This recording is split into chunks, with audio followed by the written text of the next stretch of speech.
한동훈 법무부 장관께 질의하겠습니다. 나와 계십니까? 예.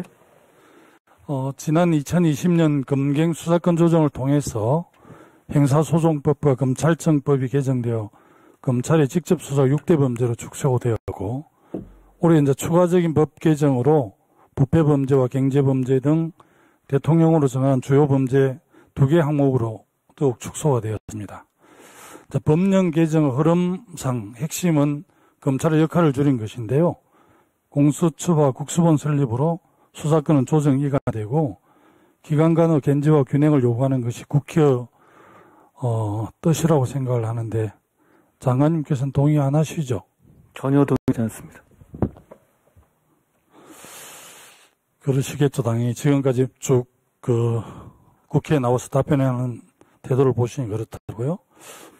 법무부가 이제 무리하게 시행령을 개정해서 수사 관련 항목을 대거 되살리면서 시행령이 근거법률을 부정하는 모양새가 된 거거든요. 경제범죄나 부패범죄에 대한 정의 규정 자체를 기존보다 완전히 확장해서 시행령의 규정을 두었다고 저는 생각을 합니다. 이건 좀 다른 차원인데, 검찰 관련 범죄는 주로 어디서 수사를 합니까? 어떤 국민이 좀 물어보라고 해서 제가 물어봅니다. 공수처에서도 수사할 수 있고, 검찰에서도 수사할 수 있고, 경찰에서도 수사할 수 있습니다.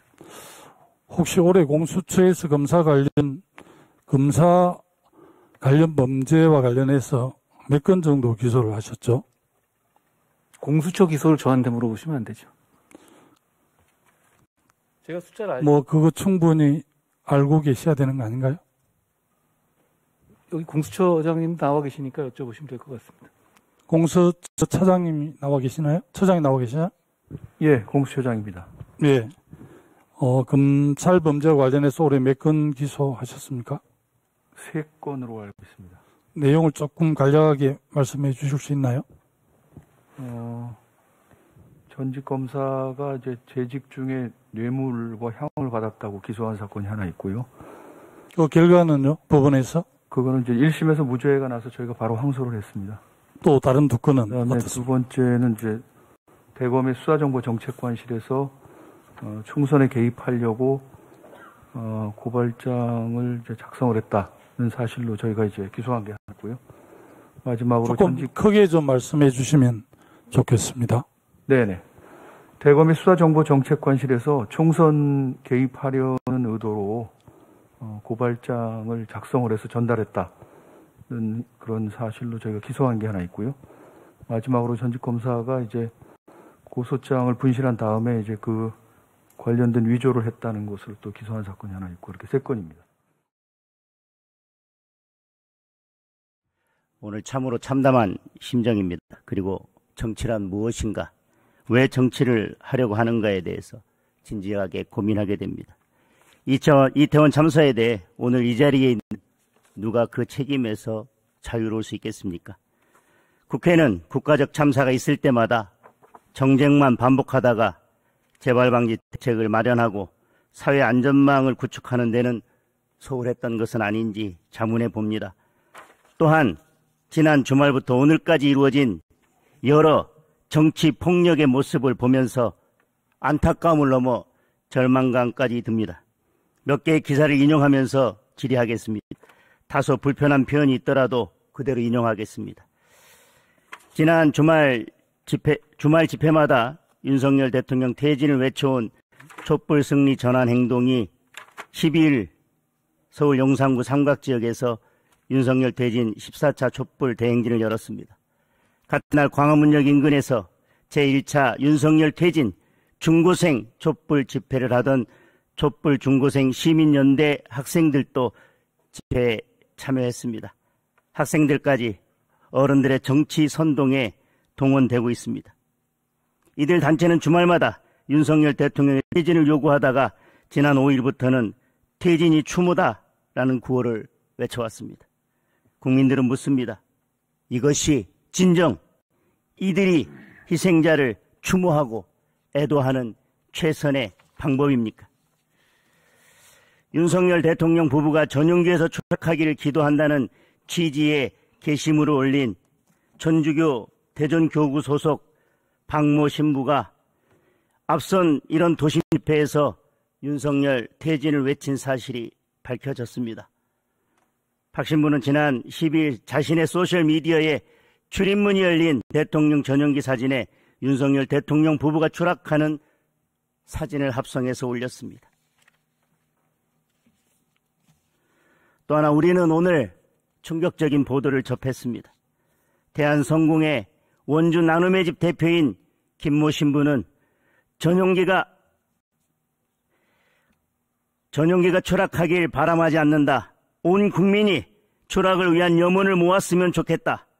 인터넷 강국에 사는 우리가 일시 정해서 동시에 양심 모으면 하늘의 별자리도 움직이지 않을까, 이런 글을 올렸습니다. 성직자의 표현이라고 도저히 믿기지 않습니다. 마치 지난 대선에서 윤석열 대통령을 지지했던 국민 모두에게 저주를 퍼붓는 것처럼 느껴집니다.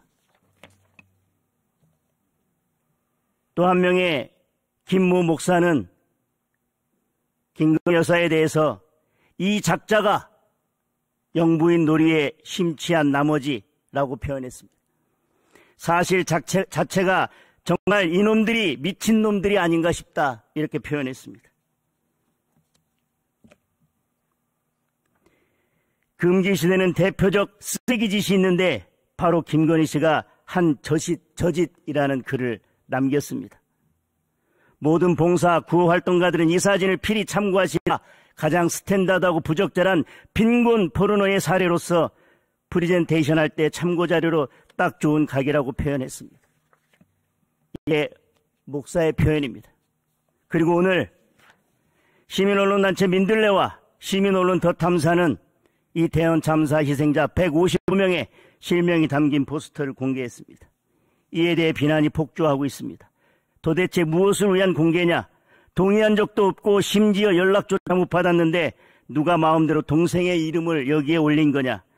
유족들이 동의한 피해자만 올린 것도 아니고 우리 가족의 비극을 그냥 정치 싸움에 쓸 기름으로 여긴 건가?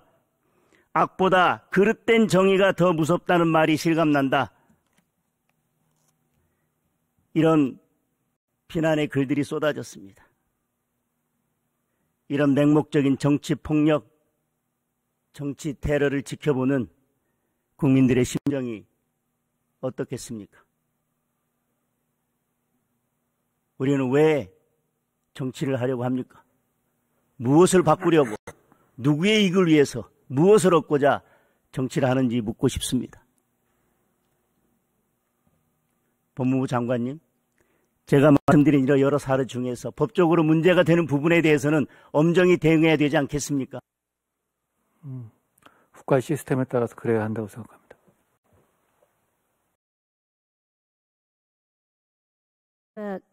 성폭력 피해자 특별보호시설 퇴소자 질의를 다시 이어가겠습니다.